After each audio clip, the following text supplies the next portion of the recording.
على سيد الأولين والآخرين على آله وأصحابه أجمعين. Assalamu alaikum. With all praise be to Allah and blessing to the last Prophet Muhammad, peace be upon him, and his companions. Peace, blessing, and mercy of Allah be upon all of you. The Messenger of Allah, Muhammad, peace be upon him, gave mankind a new vision, a new sense of purpose. It was a message of peace and goodwill, of love and tolerance. The Prophet was the educator of mankind. He was a unique military leader, a ruler, and a statesman. Also, he was husband and father and grandfather. Dr. Jamal Badawi will address the topic, Prophet Muhammad Life at Home. Dr. Jamal Badawi, a scholar of Islam, a writer, a teacher, and I call him Mujahid, who is serving Muslim of North America. I am one of his students, learning from his book and page for so many years. Brothers and sisters, please welcome Dr. Jamal Badawi.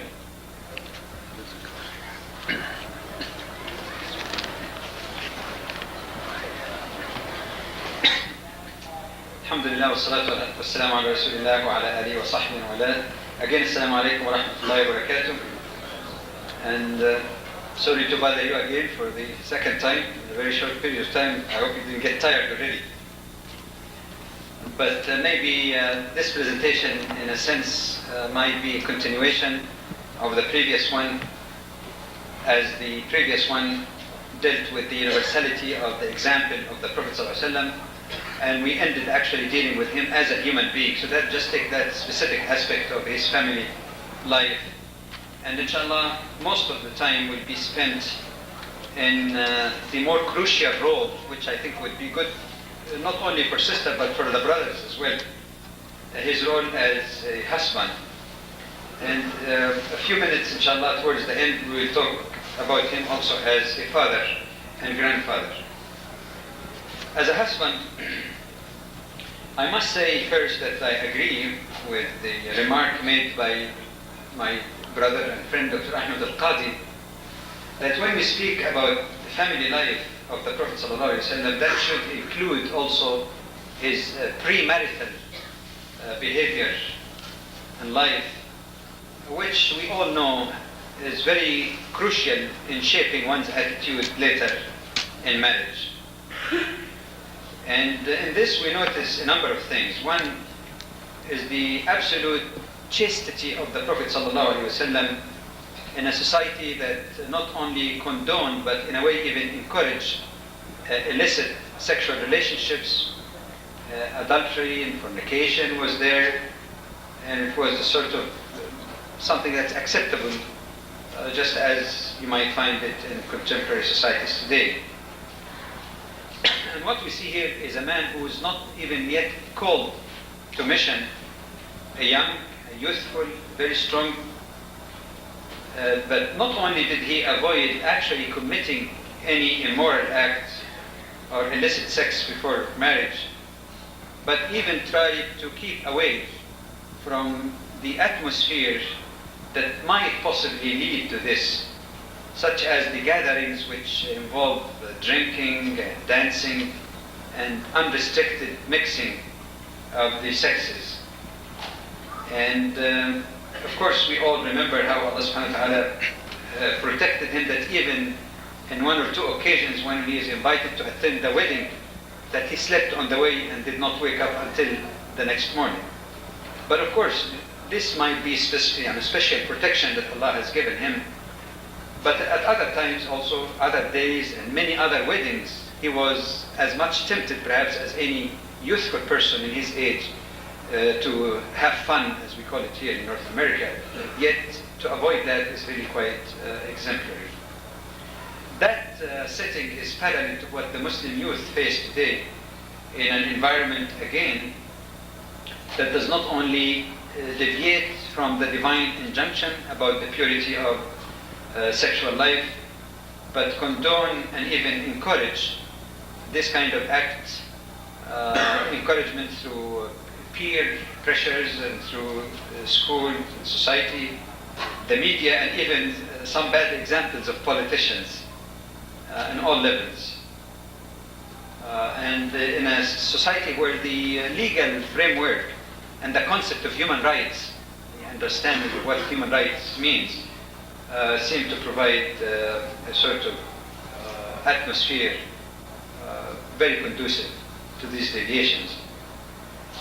The Muslim youth who is able, with the help of Allah, to protect his or her chastity in the face of those pressures in society is someone really that should be very valued, and inshallah they have the glad tiding of Prophet Muhammad ﷺ, who once described them that there will come a time where the reward of one of them is like 10 of you, that is 10 of his Sahaba. And the Sahaba, of course, thought that the Prophet might have made an unintended mistake, because the Sahaba, of course, were the closest to the Prophet ﷺ. They were, according to the Quran, the best generation of believers. So they told him, do you mean 10 of them?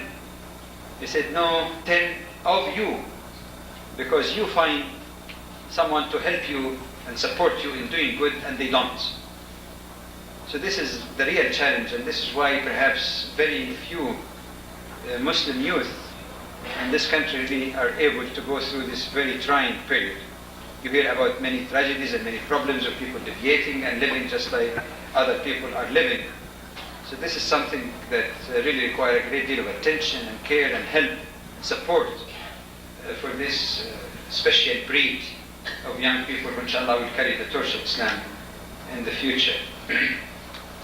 And let us remember, before we move on to another sub-area, that a young man or woman who are trying to keep that example of the Prophet ﷺ before their eyes and emulate him, inshallah, we all pray for them that they live with the hope of finding the pious spouse to help them to continue on the true path.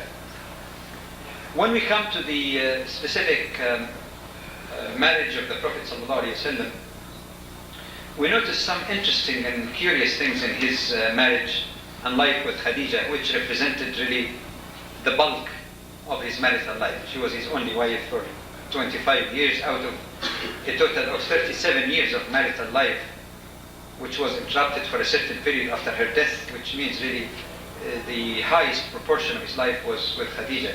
So that requires really a closer look.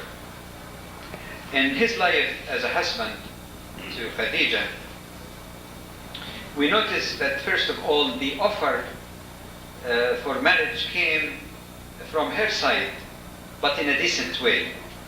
Of course, you know the story of sending a feeler, sending a friend of hers, a woman, to talk to the Prophet and say, well, didn't you get married, and so on.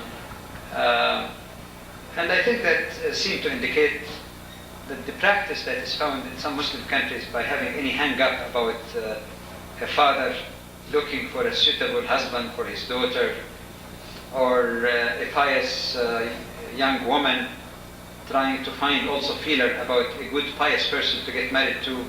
Some people have hang-ups about that, whereas in fact there is no harm. Of course, it varies in some cultures, like in India and Pakistan, for example. It is perhaps more common for a father to look for a suitable person for his daughter, so that's fine, that's positive. But in some other cultures, this is really no, which need not be the case.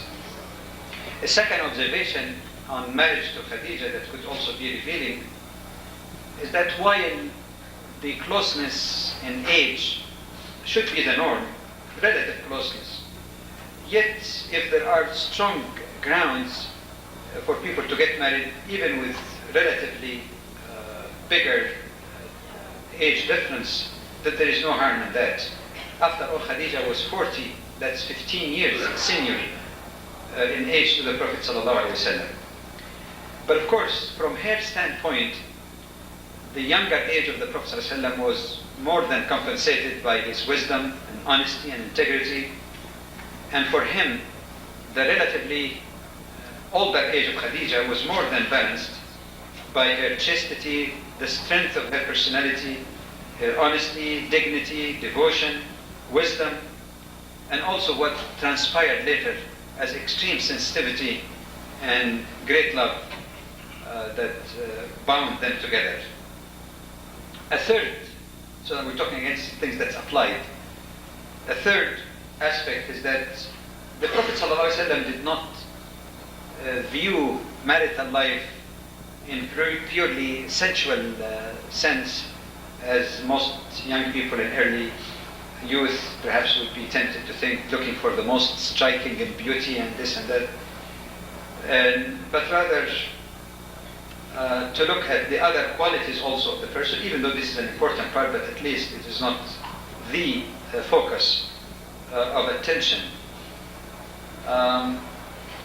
This might perhaps be a good precautionary note for youth today. And you get lots of problems, in fact, of people getting married even to those who do not share belief in Allah subhanahu wa ta'ala and His Prophet, simply because of some striking beauty or other things that are apparent that might somehow drown the beauty of character and beauty of faith, which is much more important. The spiritual and human qualities are often overlooked. Maybe that's one reason why in Islamic Sharia it encourages the shura within the family.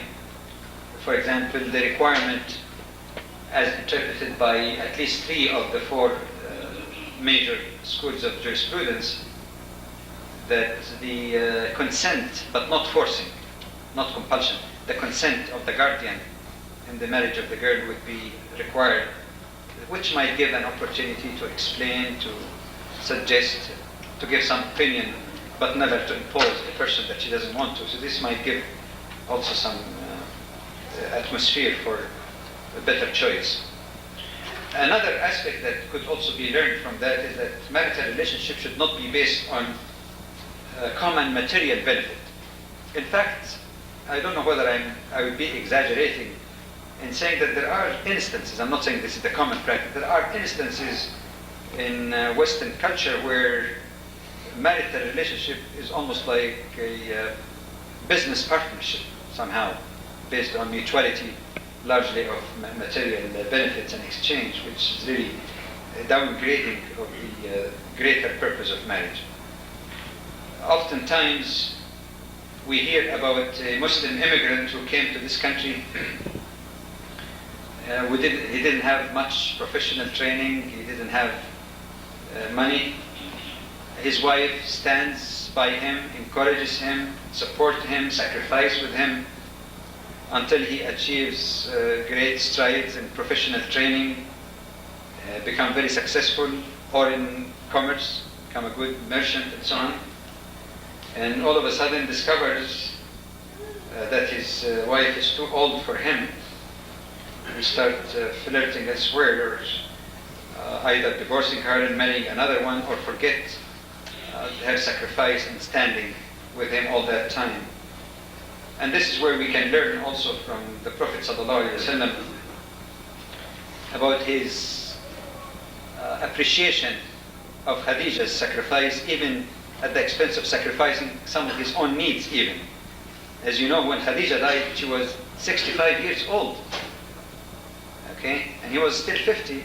Some mileage, like they say, was there. But even, you don't have to go to 65.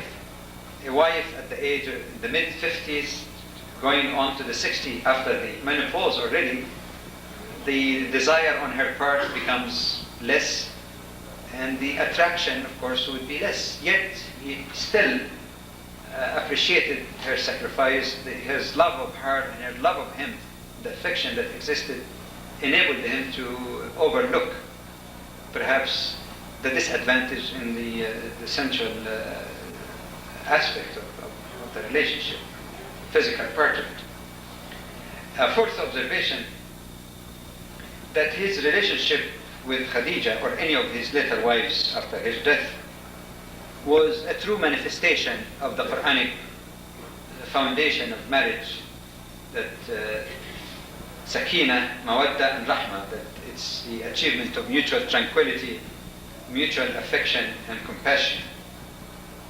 He did not treat her in the typical stereotype wife treatment today, that she is a housewife, as if she's married to the house, but as a homemaker and a partner in life and a builder of the new generation of Muslims.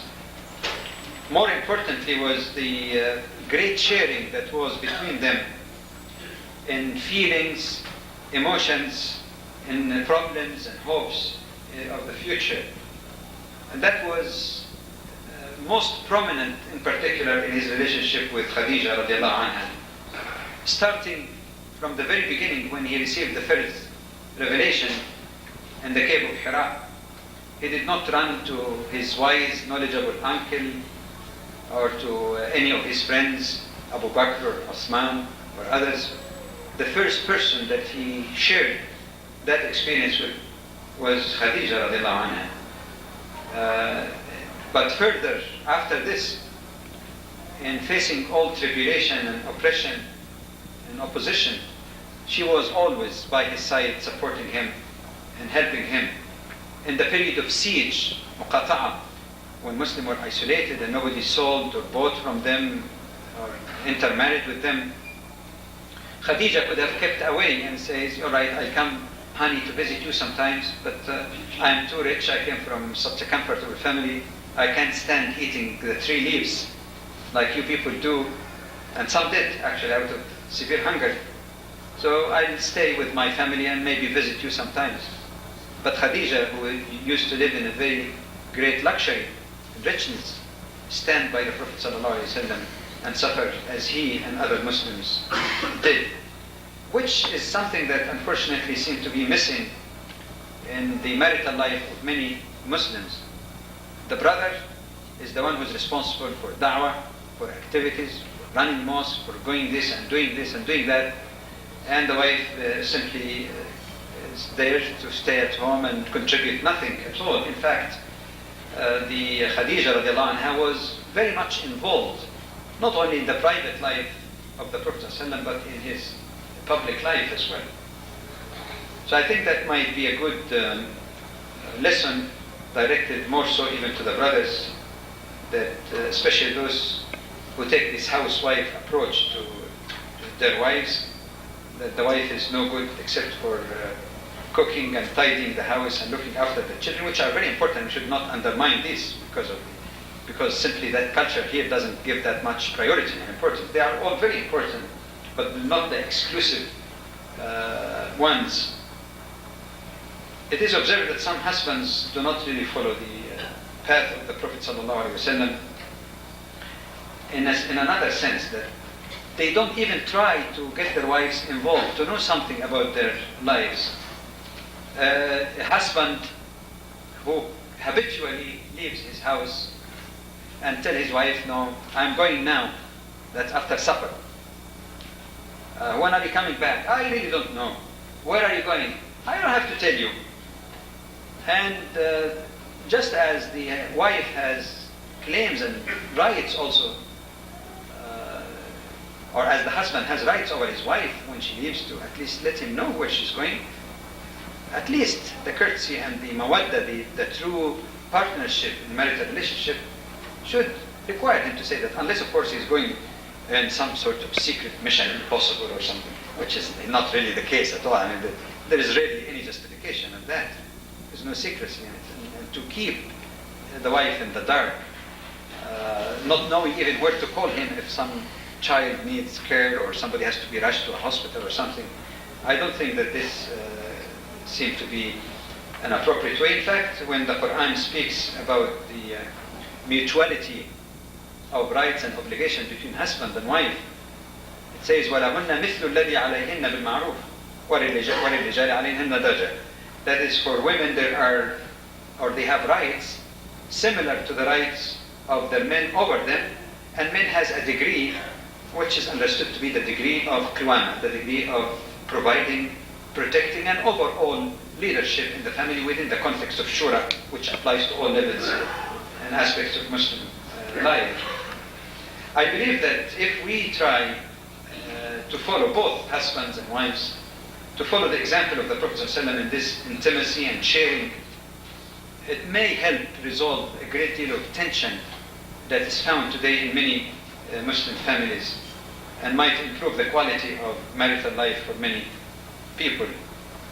I do believe personally that more important than buying a nice dress for one's wife, I think a word of affection, a sharing attitude. I'm sure many sisters, many wives would prefer that much better than the most expensive dress. The material things come and go, but it is that sharing that make a great deal of sense to them, I hope. Another aspect in the example of the Prophet ﷺ is the way he tried to handle human weakness on the part of his wives. Because they are humans, after all, no matter how much we have respect for them as mothers of believers. They were human beings. And we find there are cases where they really got him angry, one or the other. They got him angry. And some even used to argue with him, to the point that one time Abu Bakr was very angry with Aisha for arguing with the Prophet ﷺ, that he really got irritated from that argument. And you know, of course, the case of this drinking of honey when they conspired a little bit about him, that wasn't also a very mature action on their part, or reflected the natural human jealousy and weakness. We all know that jealousy is something that cannot be totally overcome. But the point here is that he did not leave this kind of things to assume a size greater than it should be, to become a source of constant nagging and constant conflict or tension. The wise way he tried to handle it was really quite exemplary. At no time, in spite of even causing him to be angry, did he ever resort to physical or other forms of abuse or swearing, something that seemed to be a disease spreading among Muslims, which absolutely has no justification whatsoever from the Quran and Sunnah. I say that with great certainty and trust. There is no single ayah in the Quran or Hadith that in any way justify what could be properly defined as verbal or physical abuse, or what is called today family violence. There have been things that has been grossly misinterpreted, but there is nothing at all that comes anywhere near family violence or quote-unquote physical abuse in even the legal sense that is understood in this country. He never did that. He never swore against any of his wives. In fact, he even was quite sensitive to see the point where his wife might be angry and let the storm go. You know this famous statement to Aisha when he tells her, Aisha, I know when you are pleased with me and when you're angry. And she said, how? He said, when you're pleased with me, you say, by the Lord of Muhammad. And when you're angry with me, you say, by the Lord of Ibrahim. Alayhi salam. He said, Sadaqta ya Rasulullah. You say the truth, O Messenger. Which means he was also not simply someone who's saying, I demand that my wife really should be sensitive to me, should not get me angry. But he himself also was watching at the moment of weakness or exhaustion or whatever, that the wife also could be irritated, and instead of زيادة الطينة بلة, to try to make the situation worse by being abusive, he tried to let it go and choose some other time to make any correction or suggest any correction that is needed. Another lesson of his example as a family man in the household, the work of the household. And again here we stand and see the big gap between the cultural practices that we find in many Muslim countries, and some Arabs call it hamasha, in terms of not touching anything at all or helping the wife around the house because that's her domain. Have nothing to do with this, and I'm busy. And of course, more important, washing dishes for a big person like me. Sometimes some husband might tend to think this way. And sometimes we tend to forget that greater than you and me and all of us was Prophet Muhammad sallallahu alaihi wasallam. And busier than any of us was he. Yet, when people ask his wives about his life in the household, they tell, he's like any one of you. He sometimes milk his goat, mend his clothes, fix his shoe. يكون في مهنة أهله. Sometimes he would be helping his wife around the house, that's in the household, helping in the work. And when adhan is made for salah, he make wudu and goes to the masjid. Again, like I say, what a big gap between cultural practices among Muslims versus Islamic behavior as demonstrated by the Prophet sallallahu alaihi wasallam. There is no suggestion here to reverse roles totally, but at least to apply some sense on both sides. Wife would not expect her husband, who comes tired and doing all kind of work to support the family, to come and take care of all the household. But also when the household work becomes too much, the chores, it's only fair and reasonable that the husband gives a hand. And believe me, you try that, and I guarantee you success, your money back, I guarantee you. I don't know how much you paid in registration. But try this once, even if you do just a little bit of help. A little bit. If you're so tired and exhausted, they say, all right, I'll wash those dishes. You do that something. Okay, I'll clean the dining table for you.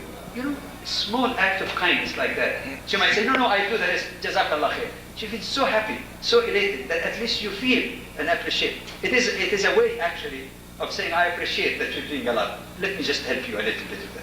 Small thing like that, minutes that you take out of your time, is just like a magical stick.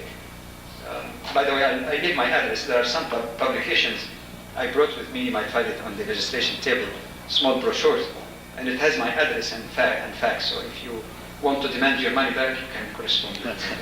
If it doesn't work for you, I'm confident it will, inshallah. All right. The other thing that we should remember also is the way, and that's the last one on the matter of husband, and then I'll conclude with the father and grandfather, is that he did not even overlook, because of his ultimate sensitivity, not just the need of kindness or help or good treatment and all of this stuff, but also the need for recreation.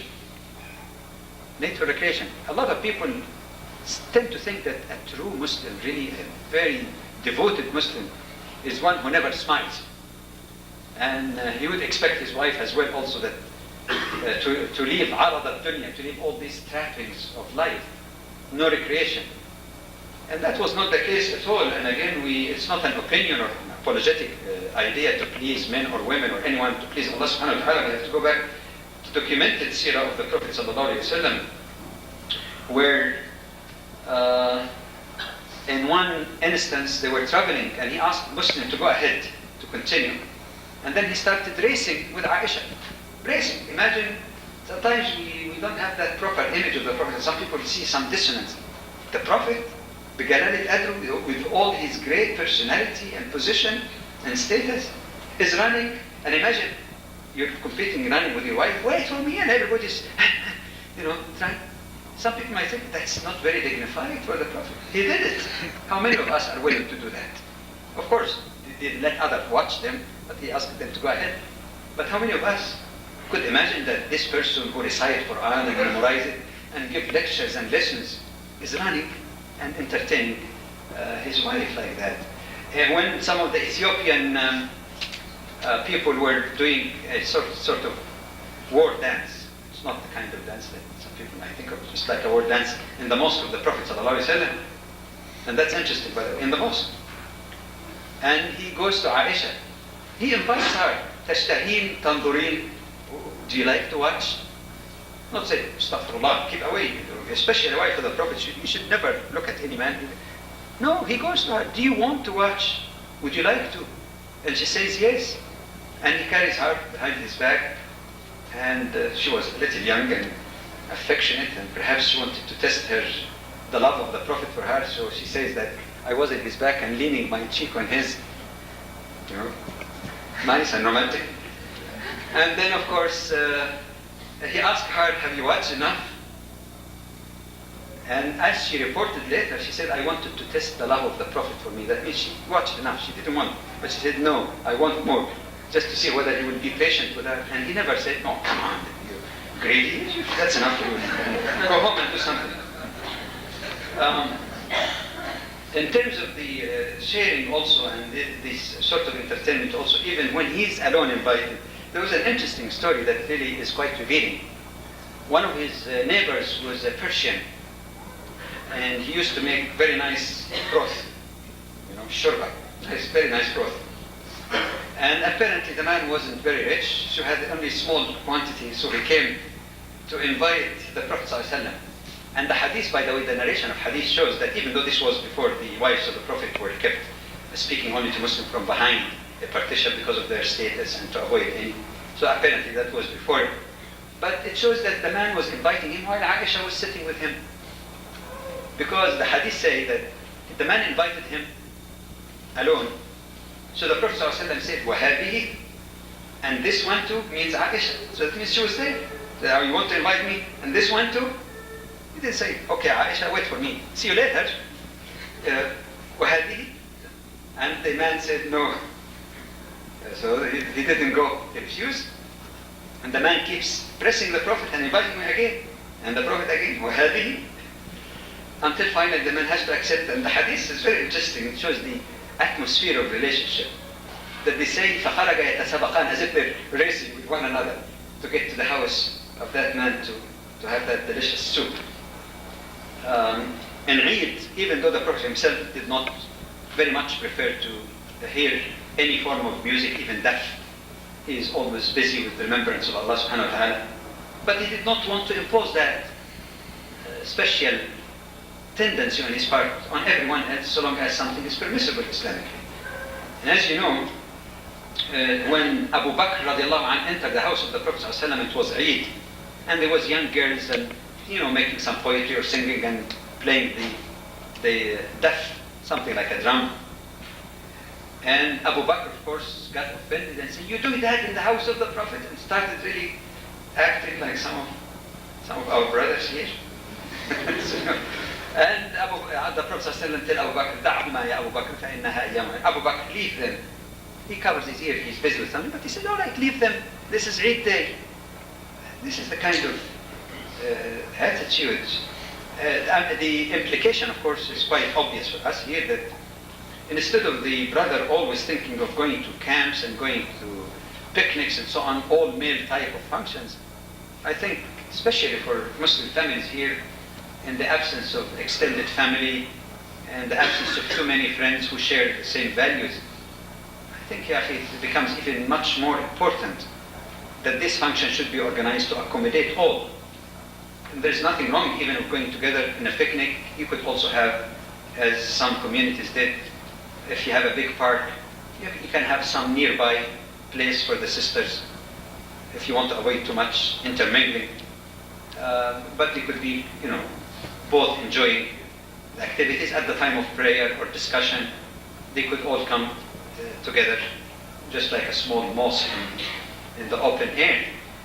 And these things go a long way. Sometimes the brothers may not appreciate it because they go out all the time, but for many of the wives and children who do not have that much chance, these things mean a lot really for them. And also camps that could extend for several days. It could be family camps with cabins also for the brothers, cabin for the sisters. If there's a swimming facility there, it was done in some camps to have certain periods for the ladies and girls, and make sure that the brothers are in the far end of the camp so they cannot see anything. They can play volleyball or have some political discussion in a cabin or something. And then there are things that can be arranged within Islamic adab and Islamic boundaries without necessarily going into a loose type of standard, westernized type of standard, or the over strict practices that are basically Muslim culture but not necessarily because it is totally Islamic in its orientation. Finally, just to have a few words, and we spend more time on marital life because it's only a good husband who's likely to be successful also as a good father and a good grandfather. So let's remember something about the Prophet ﷺ. When he deals with his children, he deals in a way that does not spoil them, because a lot of people think that by getting everything for your child, you're really showing your love. That's not necessarily love. It's perhaps a misguided type of love. Yes, you get them what they need, but I think what they need, more importantly, is your attention. The kind of values and teaching that you instill in them. But as mentioned in the earlier presentation on passing, that the Prophet ﷺ never resorted to beating as a means of correction. Of course, we may not all be in the level of the Prophet, but even if any form of physical correction is used against anyone, it cannot be abused. It is not permissible to be physical abuse at all.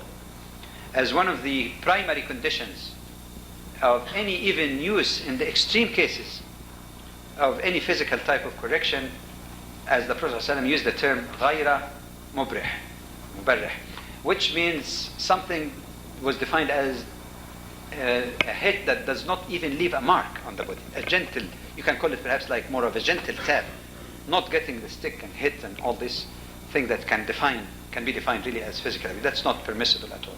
But even then he tried to avoid that as a means of correction. Yet he was obeyed, he was listened to and respected. The child who prays only because his parents are yelling at him to go and pray is very likely to stop praying once he's outside of that yoke as he sees it, he or she sees it. Or the person who is dragged into the school without persuasion and making it more attractive is the person again who's likely to detest it. So these are things that we have to really keep in mind, that we tend to think that we know better. And those kids, they don't understand anything. So for their own benefit, we have to drag them, we have to order them and punish them if they don't listen. I'm not saying, again, that we should spoil them or be loose with them, but not too many parents, Muslim parents, seem to adopt the approach of trying to help the child want to do the right thing, to help the child establish and inculcate their own personal relationship with Allah subhanahu wa ta'ala by telling them, look, as a parent, I will not live forever. It is your relationship with Allah. I could catch you doing something wrong, but Allah sees you all the time. By trying to arouse that kind of feeling of, individual relationship with Allah, it could be very, very useful. And finally, as a grandfather, which is the same like being a father also, the way affection shown to the children. You know the instances where the Prophet ﷺ even left his khutbah from the minbar and came down because he saw one of his grandchildren, Hassan or Hussein, walking and falling, and he went down to carry them. And of course he reminded Muslims that the Quran says that wealth and children are adornment of this life, or fitna, test. By the way, some people misuse the term fitna. See, when the Prophet ﷺ said that wealth or children are fitna, does that mean that they are bad and they lure you into evil? The same thing when the Prophet ﷺ says, for example, مَا تَرَكْتُ بَعْدِي فِتْنَةً أَضَرُّ عَلَى الرِّجَالِ مِنَ النِّسَاءِ. Or in another hadith when he says, فَإِنَّ أَوَّلَ فِتْنَةِ بَنِي إِسْرَائِيلَ كَانَتْ فِي النِّسَاءِ. That I did not leave a fitna that is more harmful to men after me than women. And some people would say, oh, wait a minute. Oh, the perception of Islam of women that they are the source of evil and source of temptation, they are the ones who are in charge or responsible for any moral disintegration because they're one who... No. Why do we have to take fitna? Sometimes could mean negative thing. Of course, you say somebody's creating fitna in society, like discord. But literally speaking, fitna means what? Test. So when the Prophet kissed Hussein, Hassan or Hussein, his grandchild, and say, children are fitna, he loved him. It doesn't mean that, وَالْعِيَاذُ بِاللَّهِ, that this is an evil child or anything of that nature. Fitna, that means Allah tests us. That is our desire in children, our desire for wealth, our desire for matrimonial relationship with the other sex in itself is a test for us. In other words, it doesn't say that it's bad in itself, but watch it, because excesses in that could lead to adultery, could lead to theft, could lead to many other things that put things in their proper priority. But it doesn't mean that fitna in itself or test is bad at all. Just a sort of footnote when the Prophet said that your children are fitna, test for you. They're not bad in themselves at all. But the interesting story that always fascinates me, with which I try to end, that again defies the images or stereotypes a lot of people might have about the Prophet ﷺ when they think of the greatest prophet, the final prophet, and all these things. About his humanity as a simple person, something that we can easily emulate in our homes. When one time he put hands and knees on the floor, hands and knees, made himself a horse, and let Hassan and Hussein ride on his back. Imagine the Prophet making a horse, walking on his knees and hands, and Hassan and Hussein are riding, and of course he must have been playing with them. Hey, la, hope, something. Of course, obviously he was playing with them, and he tells them, what a good riders you are, and what a good horse underneath you. That is the kind of approachability and simplicity in the life of the Prophet ﷺ. We're not speaking here as a prophet or a head of state or leader or big commander, but as someone that I hope you and me can emulate, inshallah. Wassalamu alaikum.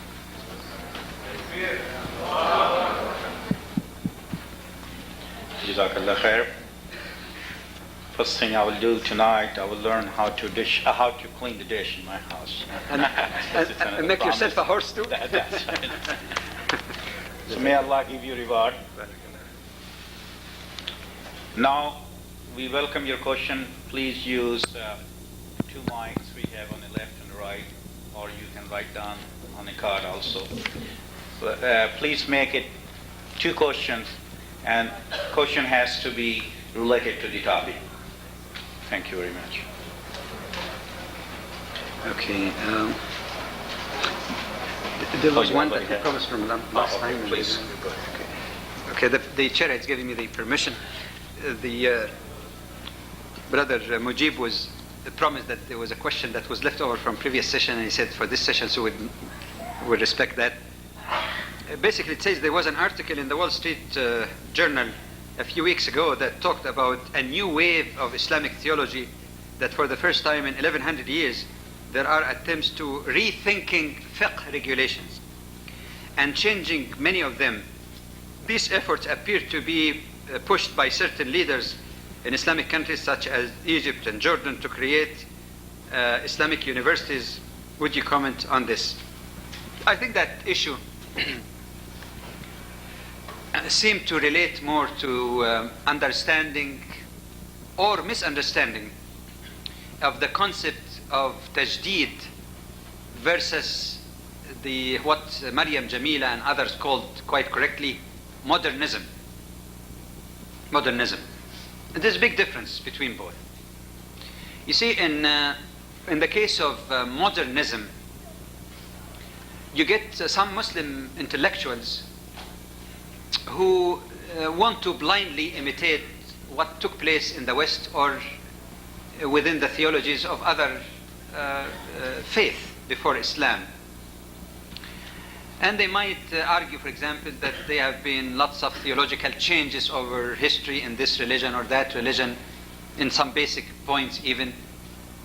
And somehow they say that we really should follow the same kind of approach by not just taking Quran and Hadith just on their face values, but we really have to use our minds and come up with a sort of modern interpretation or understanding that's suitable for the 20th or 21st century. And the argument sometimes is made that Islam is kalimatu haqqin yuradu biha batil, sometimes a word of truth which is intended for falsehood. They say Islam is flexible. Islam by itself is universal, and if it's universal, it's got to meet the needs of people at all times and places. The statement in itself might be correct, but the implication that's sometimes betrayed in their statements has been exemplified by late Taha Hussein, who after learning or getting his degree in France was quoted as saying something to the effect that we should, in order to really get the Muslim world from that backwardness into the 20th century, we should accept Western civilization, which has achieved the great strides in technology and social organization and many other aspects. We are rotten people. We have to follow them, and we have to imitate everything. حلوها ومرها. We have to accept everything from Western civilization, the good and the bad. In other words, wholesale, not just technology.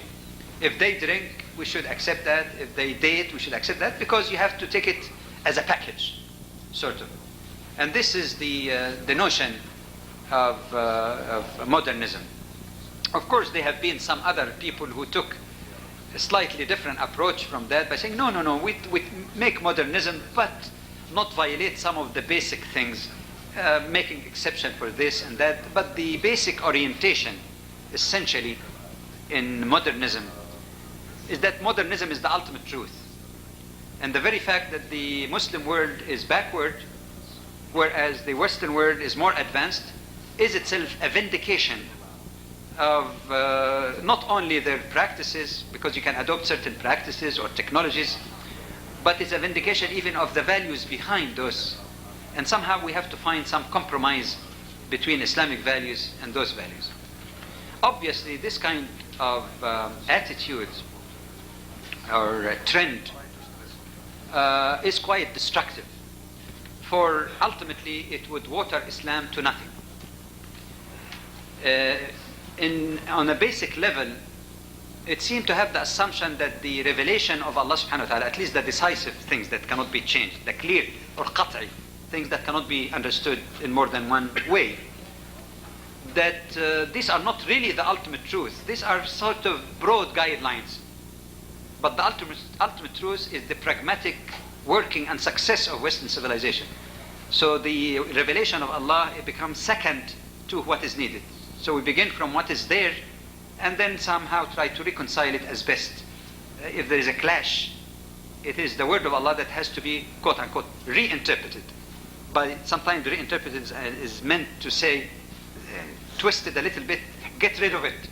If some kind of criminal punishment in Islam sound barbarian and people are attacking us, get rid of it. But you still can achieve the main purpose of Islam by fighting crime, but in a different way that suit the modern times. However, the concept or question of tajdeed is something which is inherent in Islam as an inner mechanism to meet those needs and to really implement within the boundaries and framework of Islam to make Islam applicable in the various places, times, and circumstances. And the authority of that comes from the Prophet ﷺ himself. In the various ahadith, one of which he says that Allah will send for this ummah in the beginning or end. Ra's is sometimes understood to be end or beginning. Every 100 years, that's from his mission, someone who would renew for the ummah dinaha, her religion. So the concept of revival or reawakening, rejuvenation, whatever you use the term, or tajdeed, is there. But what does it mean? It doesn't mean replacing her deen. Not replacing, but reviving the truth of that deen, both in the understanding and hearts of the people. In the understanding, by, for example, the role played by a great scholar like Ibn Taymiyyah, for example, who came at the time where there was some stagnation in interpretation or finding fiqh solution to people's problems, and he had great strides. In some cases, or many cases, he agreed with the Hanbali school of jurisprudence. In some cases, he differed even with all four schools and came up with some new or fresher interpretation. But these are not interpretations in basics. This were not interpretation out of blue skies or because of trying to please this or that. They were within the proper, generally acceptable rules of distinction between the qat'i, the definitive, unchangeable, and dhanni, the things where there could be difference of opinion. And that's fine. There's no problem with that. It is that second concept, yes, that is needed and badly needed today. I'll give you just one quick example. I hope I'm not complicating it, because that's a very, very crucial issue these days. When Dr. Abdul Karim Zidane, for example, one of the foremost Muslim scholars, in his book, which I suspect was his doctoral dissertation, about the rights of non-Muslims under Islamic State, حقوق الذميين والمستأمنين. It's an excellent work on this, in which he discusses the opinion of scholars in so many details. And there are some opinions there that were expressed concerning the treatment of minorities in modern terms, and to whether, for example, jizya must be applied in the literal sense that it was applied by Sahaba, or could they be other different forms whereby there could be contribution to the public expenditure of the country in an atmosphere where some Christians, like in Egypt or other places, might feel that the term jizya is too humiliating, for example, for them.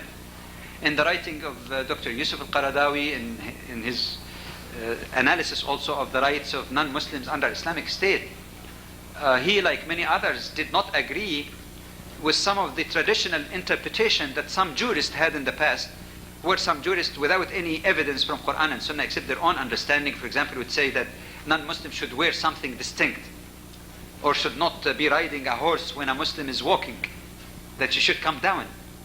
These are not Quran, these are not Sunnah. Tajdeed here could be perhaps to understand that maybe this was done rightly or wrongly under certain circumstances, but it's not what Islam really teaches, or something that is permanent. So tajdeed in that sense, within the boundaries of the teaching of Islam, is something that is needed. And finally, a lot of people would say, and these people who say in the article that's 1100 years, I think there's a very common false notion that the door of ijtihad at one point of time was closed. That's not true. Nobody has the right to close a door that Allah and His Messenger opened. Islam, in its very structure, is open for ijtihad. It only was a period where there were not too many learned people, and the level, scientific level, scholarly level, was so low that some scholars said it is better, relatively, to follow the opinions of great scholars of the past than to follow some ignorant ones who don't have that profound knowledge. But that's a technical thing, because throughout history, even though they have been declined, yes, in ijtihad, there have always been people who made ijtihad. And Ibn Taymiyyah is an example that I gave of renewal in ijtihad. In our age, there are several fuqaha, like Qaradawi and others, who applied ijtihad in totally new issues, in vitro fertilization, transplantation of organs and others, surrogate motherhood. There is ijtihad, and that's part of the dynamism of Islam, but it has to be within its proper perspective. I hope you excuse me, I took a little bit more of time with that, but I hope it was worth it rather than just, but I tried to be brief in the other ones, inshallah, as best as possible. It says, I know that this question is directly related to the subject, not related to the subject. However, I urge you to comment. In the Islamic Center here in Tulsa, it follows the ISNA in Hilal matters. Some brothers have difficult time accepting this due to the fiqh difference, not background. This year, for the first time, we had Eid Salah, and it made a terrible feeling. What's your advice? I think it goes back to the question or observation made in the first presentation. As Muslims, sometimes we don't understand our priorities. Yes, for sure, there is respectable fiqh difference as to whether you follow the Hilal in your locality or matla, whether North America as a whole could be regarded as a matla, that's a possibility, or sighting anywhere in the Muslim world. Both are acceptable fiqh interpretation. But what is more important, fiqh-wise, sharia-wise, what is more important than following this opinion or that opinion is the unity of Muslims. That's even more crucial. That's not my idea. The Prophet ﷺ made it clear. الصوم يوم يصوم الناس والفطر يوم يفطر. I think this is in Hadith al-Bayhaqi. That fasting is when other people fast, and breaking the fast is when other people break the fast. So while all other acts of ibadah have an element of communal action as well as individual, particularly Ramadan and Eid, there is much heavy emphasis also on the communal nature of it. It is not a Eid when Muslims pray two different Eids. Some are fasting and some are eating. That's not right. In other words, if we understand the priority, we know that the Prophet himself forbade us from having that difference. But unfortunately, and let's be frank on this, the differences and division that might exist could be a result of one of two possible things. One is misgiving and false information. When somebody goes around and propagate erroneous information without realization by claiming, for example, that look, ISNA or this or that are using totally calculation, they don't care about sighting of the moon. And that is not true. That is not true at all. Even though there are some fiqh opinions of that. The procedure that has been agreed to and is being accepted by 4 major national organizations in North America, alhamdulillah, and it was applied for the last 2 years, is that calculation can be used only to reject reported sighting which is contrary to conclusive, established scientific facts, not probability. And you have to make a distinction between the absolutely certain of science, where there is no question, and this is the astronomical birth of the moon. That's the point of conjunction when the moon, the earth, and the sun are on the same line, and that is total darkness.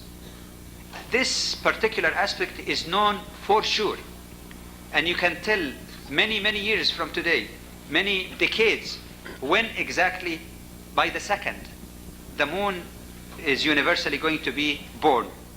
And this is not contradiction with the Quran, it is consistent with the Quran. الشمس والقمر بحسبان, Surah Al-Rahman. The sun and the moon follow meticulous, specific calculation. Allah described the stars and other things. Why? لِتَعْلَمُوا عَدَدَ السِّنِينَ وَالْحِسَابِ, so you know the reckoning of years or time and calculation. So that's very consistent with the Quran. So if somebody reports sighting the moon before even the conjunction, or at the time of conjunction, which is total darkness, that's known scientifically, then that is to be rejected. Because not the person is dishonest or anything, but because it's quite possible that he was confused and he was not really looking at the proper crescent. But what is probabilistic in science is whether the moon is sightable in a given area or not, because other factors are related. The age of the moon, the time lag between sunset and moonset, so that the glare is down enough to be able to see, because it's very thin things. The angle in a given horizon in a particular point, which may or may not enable you to see the moon. These are probabilistic. So the policy that has been adopted is not to base rejection of sighting on probabilistic things. No, that's not true. But to reject something that is totally contrary to established scientific facts. But the ultimate criterion finally is sighting of the moon. So if a sighting is reported, and even the astronomers say it is not very probable, but possible, very remote possibility, if it meets the condition, then the sighting is accepted after verification. So that's the first reason. When people do not understand the complexity of the problem, either from the Sharia standpoint or scientific standpoint, or are not totally aware of the real criteria that are used by the national organization that agreed to do that and unify Muslims in North America. But the second reason, and I'll be frank on this, is that sometimes we tend to be too narrow in our understanding of fiqh, like I said before. And what is more important to me is the fatwa given by the particular sheikh in my particular country. As if all other ulama are nothing, صفر على الشمال. No other alim understand nothing about Sharia or science. Only the sheikh or sheikhs who adopt one acceptable interpretation in that country are the right, or the others are nas ta'banin, to be disregarded. This is arrogance that no leaders of the school of fiqh ever claimed for themselves. We have to respect both opinions. So that's one. And the lack of fiqh again is to say, all right, I fast and break fast with my country. No, there is no text in hadith that say you fast according to this country or that country. And the muftis in the countries, for example, in the Middle East, many of them, I heard them myself, say that you could take North America as a matla. That's a legitimate opinion. I heard it myself from Sheikh bin Baz to specify. You can take North America as your matla. And if the agreement of these four major national organizations had arrived at that, why should people create division among Muslims? Why? What purpose does it serve? Are you pleasing Allah by dividing Muslims and having two Eids? Are you pleasing Allah by asserting your nationalistic things above Islamic values? We need to humble ourselves and we need to understand our priorities. We need to develop that tolerance. And even if you feel yourself that the other opinion of unity of matla all over the world is the more correct one, you're obligated to follow Muslims in North America. Tanazal. You're not doing sin by following another equally legitimate opinion. So I hope that this might clarify the issue, and I hope you didn't mind my frankness. The question basically, okay, that's covered that one, alhamdulillah. Okay, sure, inshallah. Can you comment on the incident when Prophet Muhammad ﷺ left them and went into seclusion? Isn't clear that why he did that? Left them, it's not clear. The question is a bit ambiguous. I can understand what is meant by that. Pardon? You mean he left his wives? If the reference is made to the case where his wives sort of conspired to collectively demand, since the Muslim treasury was okay, to demand that the Prophet ﷺ would change this very austere life in his household and give them just a little bit more allowance. And the Prophet ﷺ was angry, but he did not abuse, he did not, call names or anything, but he did not go to his wives. He kept himself apart from them until Allah subhanahu wa ta'ala revealed the ayah in Surah Al-Ahzab. Ya ayyuha nabiyyu, O Prophet, tell your wives, in kuntunna turidna al-hayat ad-dunya wa zinataha, if you want the trapping of this life, come, I'll give you what you want and divorce you in kindness. And if you want Allah, wa in kuntunna turidna Allah wa rasulahu wa ad-dar al-akhirah, if you want Allah and His Messenger and the hereafter, then Allah has prepared a great reward for you. It was after this ayah was revealed that the Prophet ﷺ gave the choice, free choice of his wives. That this is my situation, I will live and die in this austere, poor life. If you want more happiness and so on, you make your choice. And alhamdulillah, all of them finally decided that they would stay with the Prophet. So this is, of course, not the normal way that, like some people say, I leave my wife and go away and disappear. This was a special case of giving them the choice and bring to focus their integrity and good example as mothers of believers that should sacrifice like other poor Muslims also are sacrificing, or else they had the free choice. It says, to my knowledge, parents allowed to hit their children if they refuse to pray. I would like to know whether I don't know, it's clear, of course, whether this physical punishment or emotional hit.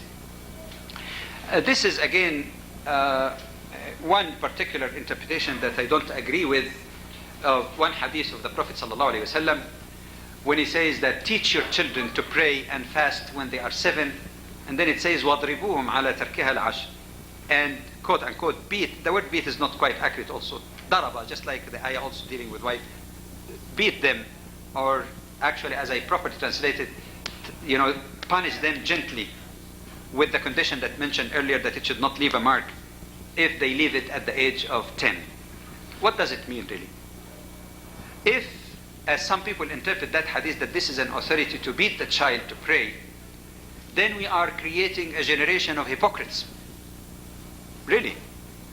My humble understanding of this is that if indeed the parents are good examples of Islam, they don't have to preach the child to pray.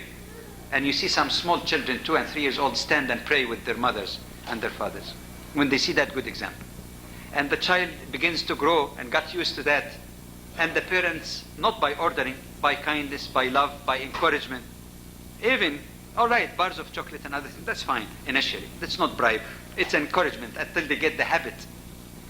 It is quite reasonably certain that in the normal situation, you don't really have to preach the child to pray. You encourage, but without too much pressure. You go gradually. Don't let them fast all of a sudden. But by gradual encouragement, making them want to do it, there's no problem.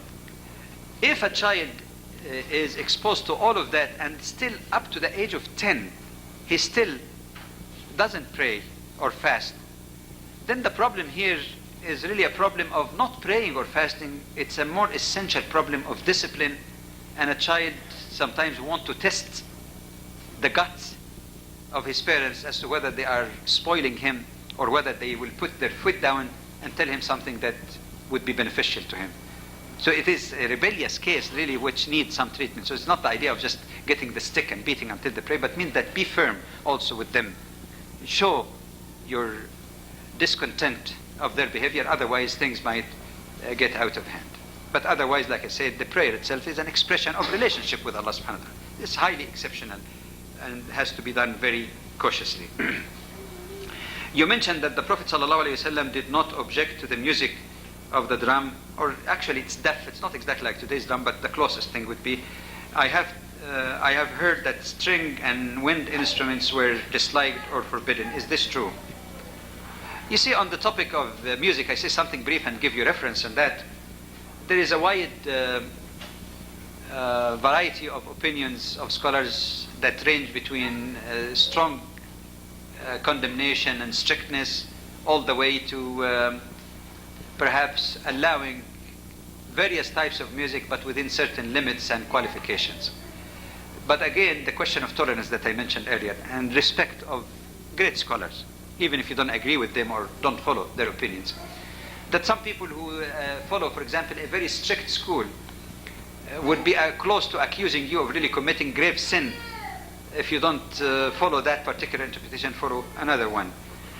There is a problem, for example, of interpretation of the hadith in which the Prophet ﷺ described the last days when some people will be committing adultery and men wearing silk, okay, and also drink, and they play music, string music.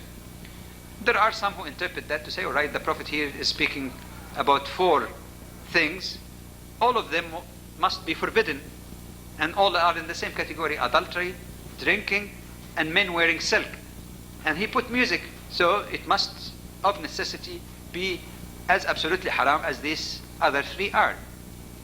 But there are other respectable scholars also who argued that the Prophet ﷺ here is describing a setting, and which is true today, where you go to a bar, there is the music, there is the fornication, at least the preliminaries of fornication, and there is all kind of corruption, and the music goes with it.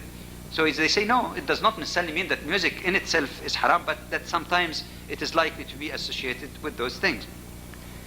The best, in my humble understanding, of course, some people might not necessarily follow that fatwa, but it's a specialized, well-known scholar in the book Al-Halal wal-Haram fil Islam, or which is translated now, it's available, Lawful and Unlawful Islam.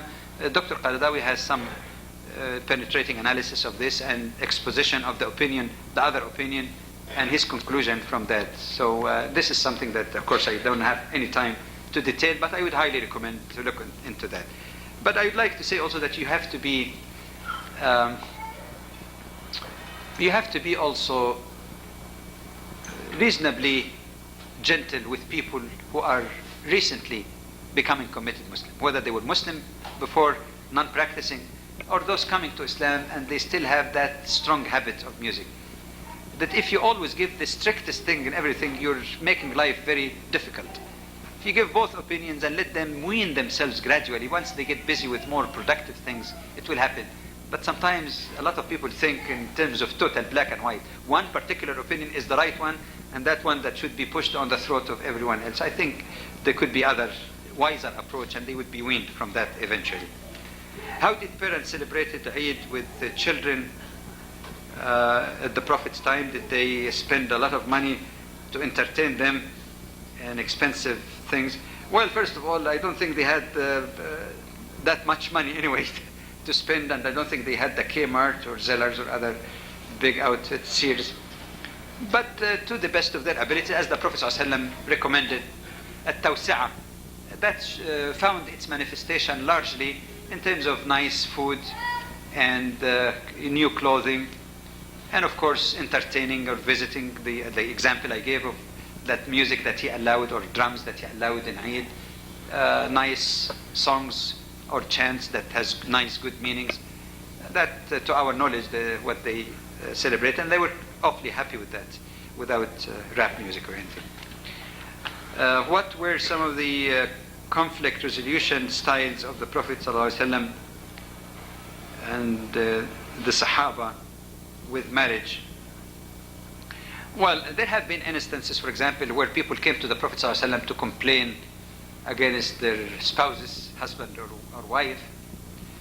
And he showed us by his example the way to deal with it. Of course, first of all, if someone says to him, I want to divorce my wife, as he did to Zayd, for example, he does not encourage that. He does not say, oh yeah, did she do that to you? Oh yeah, discard her. No, أمسك عليك زوجك واتق الله. That always try to see if there is a possibility of correction, because people could get very angry, could get hyper, and you get a person seeking your counsel who you think is just cannot stay one more hour with that spouse, and after that they could get very romantic and solve their problems. So one has to be very careful not to destroy homes, not to force people to continue, but not to destroy homes that quickly. Secondly, to be impartial also, and that's a command in the Quran, to do justice, not to listen to one side or the other. If I had time, I could have elaborated more by giving a very interesting and curious example that happened in the presence of Umar radiallahu anhu, to listen to both sides and to find what's happening, and maybe give some advice as to how you could reconcile, and obviously to use the Quran and Sunnah as the ultimate criterion rather than personal opinion. So if there is basic guidance or hadi in how to resolve the problem, one can try to do that. Could you please address the question of hijab for women, especially wearing of socks, and also niqabs? Well, as far as the minimum requirement for attire for a female, and of course there are requirements also for the male, but since the question is about women, I address it specifically to save time, but I just want to bring to your attention that men are not totally free to do what they want. There may be variations because of the sexual differences, but the basic principle of modesty and avoiding too much temptation apply to both. The minimum that there is no dispute whatsoever about it is to cover the entire body except for the face and hand, provided material is not tight or transparent, or sort of see-through or shows the color of the skin. There's no difference at all on this issue. But there have been difference of opinion among fuqaha on two issues. One of which is covering of the feet. Some of the Hanafi jurists are of the opinion that the feet are also exempt, even though the hadith of the Prophet ﷺ did not explicitly mention it.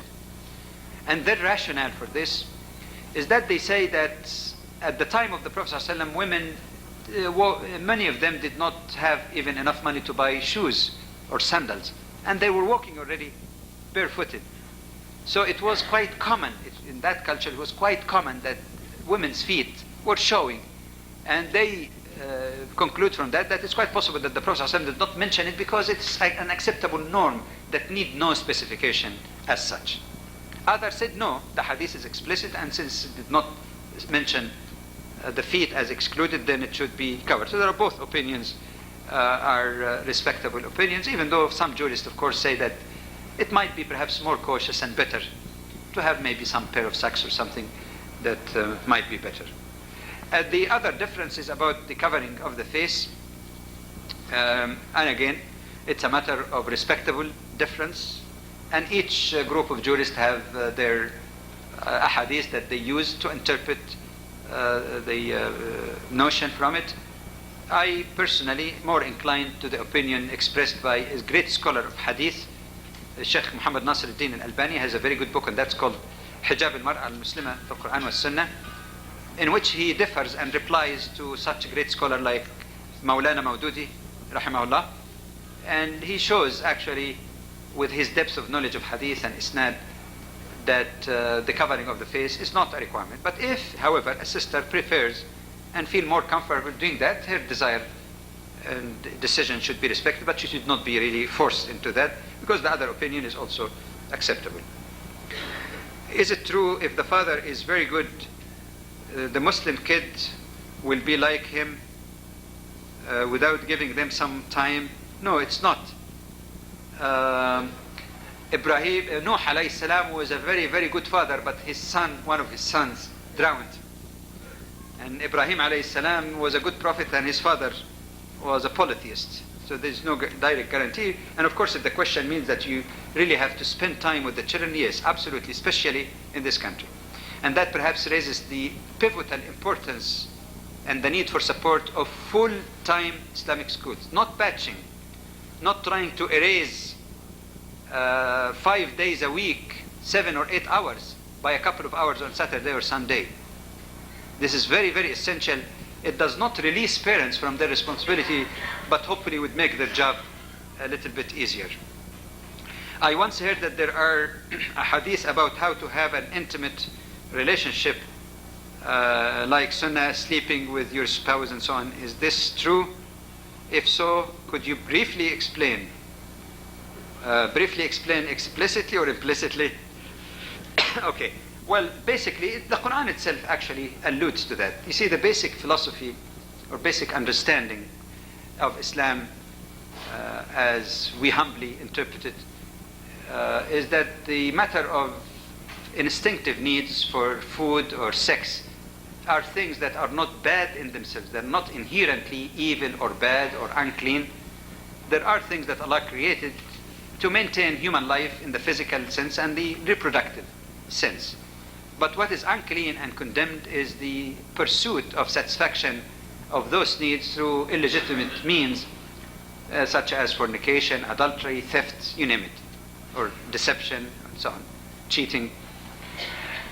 In that sense, then, if it is permissible and regarded as legitimate with certain conditions and qualifications, it means then that one should enjoy it. Not that enjoyment itself is an ultimate objective, but one should enjoy it. When, for example, Islam allows us to eat food, all right, you could have just one tablet that have all the vitamins, and your lunch would be just 2 tablets, or any clumsy cooking or something. But, the Prophet ﷺ never objected of people cooking some delicious thing. Remember that delicious soup of the Persian fellow? And there's no problem with that, so long as that's not excessive enjoyment, not israf. So one has to enjoy it. By the same token also, when it comes to satisfaction of the sexual instinct, because it's not bad inherently, and if it meets the commitment and the boundaries of marriage, there is no reason also why that should be clumsy, why it should not also provide the pleasure for both parties, because that is also Islamically needed, because when there is reasonable satisfaction, then it would protect both parties from flirting or aspiring to do something that is wrong. You remember when the Prophet ﷺ was giving the advice to young people, he said, whoever of you is able, he should get married. And then he said, the one who does not, he should practice fasting. But when he said about marriage in one version of the hadith, it says, فَإِنَّهُ أَغَضُّ لِلْبَصَرِ وَأَحْسَنُ لِلْفَرْجِ. Because marriage would help the person lower the gaze, not keep staring, in women, and also good for protection of chastity. And that applies actually to both. But of course, oftentimes when we speak about sex in terms of male, it applies to female also. It applies in the same way. So it means then that the purpose is protection. And if there is discord and problems, major problem, I'm not saying that everything should be ideal, but if there are major problems of dissatisfaction, it could actually, and we are humans, could lead to this kind of temptation to have lusty looks, or worst, even to be tempted to do something that is wrong. So what's wrong with that? And then more explicitly you find the Quran says, نِسَاؤُكُمْ حَرْثٌ لَكُمْ فَأْتُوا حَرْثَكُمْ أَنَّ شِئْتُمْ وَقَدِّمُوا لِأَنفُسِكُمْ. That your wife are like till for you, till in a very positive, not negative sense. That they are like the good earth that takes the seed which is worthless in itself and nourish it and produce something great out of it. So your wives are like that. You put the seed there, but it is their great contribution and environment and suffering actually that result in that beautiful thing that's born at the end. But the ayah also says, وَقَدِّمُوا لِأَنفُسِكُمْ. Introduce for yourself, which has been understood to mean, in modern term, foreplay. قَدِّمُوا لِأَنفُسِكُمْ. That was confirmed by the Prophet ﷺ in some ahadith, when he said, don't throw yourself on your wives like animals do. That you make a messenger between them. And another hadith that one of the signs of ajz or impotence, not impotence in the physiological sense of man, is to go to his wife before he sits with her, فَيُحَدِّثَهَا وَيُآنِسَهَا, talks with her and be gentle with her. And that's what we call foreplay, isn't it? Basically. So this is the kind of thing that we find in Islamic teaching. It is addressed, but it's addressed also in a polite language. That's the thing. There's no vulgar language used. There is some isti'ara or sort of kinaya, so allegorical language, very polite language that's used to express something which is very intimate and very useful to maintain the content in life. Does my wife has to ask me before going somewhere? There's no question, of course, that in Islamic law, a wife should not go out of the house without the consent of her husband. It doesn't mean that she has to make an application and put all the stamps at damgha to get his stamp of approval. I mean, it's not like that. But if, for example, the husband consented that his wife will go to school or to work, she doesn't have to get that every morning. But the thing that is forbidden here is that a wife, her husband is at work, he comes from work, his wife is not home, he doesn't know where she is. That's not necessarily an appropriate thing. So there have to be some consent and understanding of where she's going. What are the Islamic authority for the husband as a head of the household? Primarily to provide for the maintenance of the family, even if his wife is richer than he is. That's his full financial responsibility, unless his wife voluntarily, without obligation, wish to help. To provide protection for the family, to provide overall leadership within the boundaries, again, of shura and good companionship.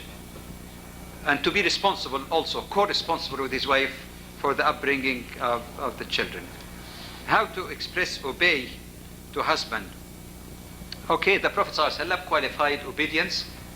One, that there is no obedience to a human being in disobeying Allah, so it's not an absolute, unqualified obedience. Number two, الطاعة في المعروف, that obedience is in something which is in something reasonable and fair, not capricious kind of things and say, thou shalt obey me, I'm the boss. What is Prophet Muhammad sallallahu alayhi wasallam name? Last name? Yes. Well, they didn't have the Western system of last name, but they used to say the father, Muhammad ibn Abdullah, Muhammad the son of Abdullah. Sometimes they used to say Ibn Abd, they continue the series. Ibn Abdul Muttalib, Ibn Abd Manaf, so you keep tracing the family tree. But they didn't have quite the system here, like says, for example, Muhammad Ismail or Ibrahim, because his grandfather is Ibrahim. That wasn't the customary way. They say son of so and so and so, if that's the question. That leaves us with this too? Yeah. Four? Is time still? We yes. Okay, you mentioned that in the previous lecture about Mawlid al-Nabi. I'd like to know what Islam say about birthday celebration.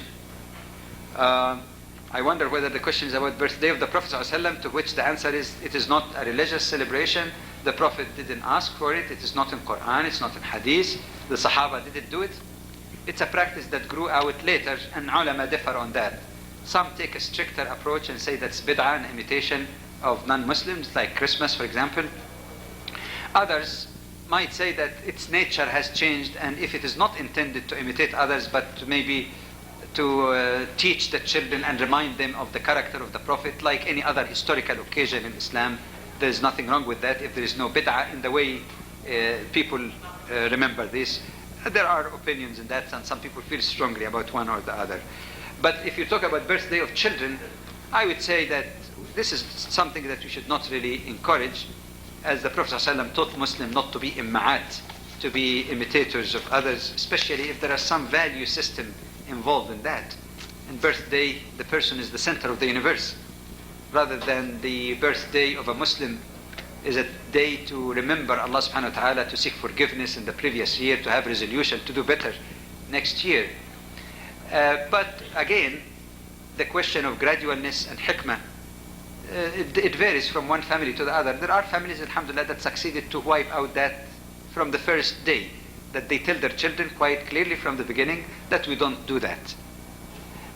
There are families that became more committed as time went on, and they gradually started to wean their children from that. First by removing the candles from the cake, having the cake only for the family and maybe just a few very intimate friends, making it a family affair, and then later even forgetting about it. Another solution perhaps that might be useful in the interim period is to try to transform its nature into something that would be more useful, such as taking this occasion to test what did the child memorize of Quran or Hadith in the previous year, and celebrate his memorization now that he became 7 or 8 by having some nice food and friends and taking them for bowling or some other interesting type of activities. I think we have to be creative also, especially when you're weaning people rather than just no, you don't. I have learned that a man must get his first wife's permission before he marries a second. Is that true? No, technically speaking, it is not true. Usually, by the way, if you ask for permission, you only hear permission denied. Well, it is not. No, legally speaking, to be honest, it is not a prerequisite. But of course, talking things over with the wife is part of the mawadda and the good companionship and relationship, not to surprise the wife all of a sudden. But of course, the wife that doesn't accept that, there are various ways available for her, of course, seeking divorce in case she has been hurt in terms of basic rights, Islamic legal rights as a result of that, or to seek khul or divestiture even if there is no fault on the part of the husband. So there are options for all parties involved. Could you, by the way, for details on that matter, album 4 of the Islamic teaching is totally devoted to women and family in Islam and dissolution of marriage. So for more details, you can check that. Or if you have access to Hamoud Abdul Hafiz's doctoral dissertation, Family Structure in Islam, there are some treatment of that. And of course, with the translation now of Fiqh al-Sunnah by Sheikh Sayyid Sabiq, there are additional information. Could you describe the Omnibus Counter-Terrorist Act of 95? I'm not an expert on that, and I really commend the activities, mashallah, of CARE, the Canadian American Islamic Relations, Jazamallah khair. But I think basically it's a measure that was introduced by the Clinton administration to try to fight terrorism, which would give the opportunity for the police to keep evidence secret and deport aliens, which could mean an immigrant who did not get citizenship yet, without necessarily having to show the evidence, and also even to penalize American citizens themselves for supporting what the administration defines as support of terrorism. So even though you could be donating, for example, to a charitable purpose, and if that charity somehow is serving in an area which is very hot, and they create by imagination or otherwise say, no, this is supporting terrorism, even though the money is spent actually to help the orphans, that this would be illegal. The idea is to strangulate the sources of fund for Muslims who are suffering everywhere in the world in the name of fighting terrorism. It's a sham.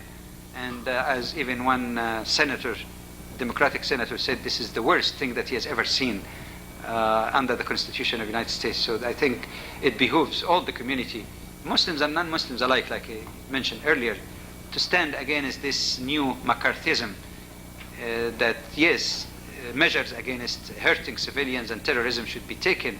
And a true Muslim would condemn any indiscriminate act of violence, even if it's done by a Muslim. There's no question about that. If it's not self-defense, if it's not fighting against occupiers of your land, if it's really just victimization of innocent people, that's not Islamic at all. But to use that as an excuse and a cover to let all kind of donation go to countries that occupy other lands like the Israelis and others, whereas when it comes to Muslims, we start classifying them as terrorists because they defend and demand their rights, means that the ultimate victims of this kind of legislation would be actually Muslims and their basic constitutional liberty, that even if you express your political view that you're against, for example, that so-called sham agreement that's called peace agreement, and he said that this does not serve the Palestinian cause, then you're an enemy of peace, and if you're an enemy of peace, you're a terrorist. which is a very, very unfair type of conclusion and unconstitutional for that matter. What should you do to a father when the mother interferes with raising kids Islamically, and what we call moderation or modernization? I'm not quite sure about this, but of course the father is responsible and he has to demand and insist on that. And in case of interfaith marriage, if it's absolutely needed, this condition must be made crystal clear from the very beginning, that the children will be raised as Muslims and the mother can cooperate, at least by not interfering with their upbringing. There are only two left. Music. The question of music, I think, was addressed already. What do you think about music? I answered that earlier.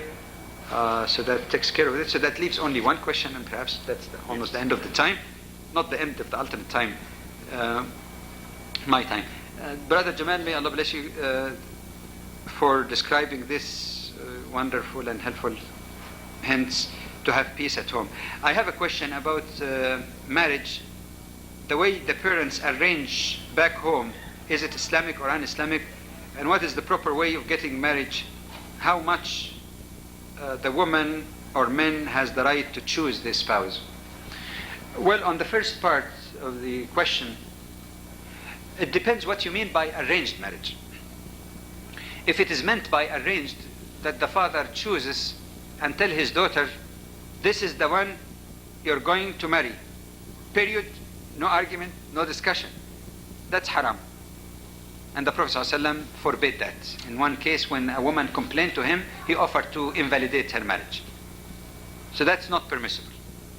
But if it is meant by arranged that the parents, being loving parents, concerned about their children, worried that some of their children, male or female, but especially female even, might be impressionable and do not have much experience and might not be aware of some angles in the selection, nominating some to them or giving an opinion and consulting and helping them to find a proper spouse, male or female, there's absolutely nothing wrong with that, provided the requirement of Sharia ultimately is that both parties who are going to get married or stuck with one another for many years to come are the ones who make that decision to take the responsibility or pleasure of it.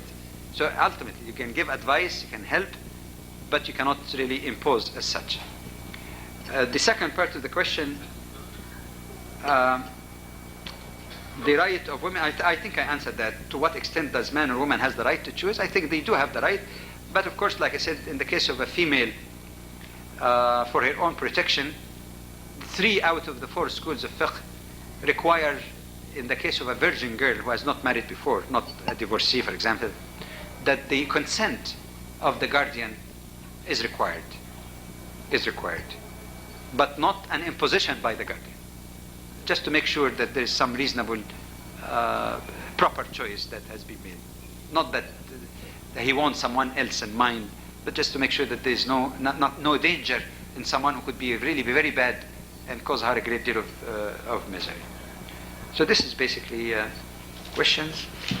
Jazakumullah khair for your good listening, interest. May Allah give you His ample barakah. Please stay here. We have a few very important announcements. First of all, again, we want to thank you very much, Sheikh. And we ask Allah for forgiveness and pray to Allah to give us His strength to live as honest and sincere Muslims. We have a few announcements. Number one,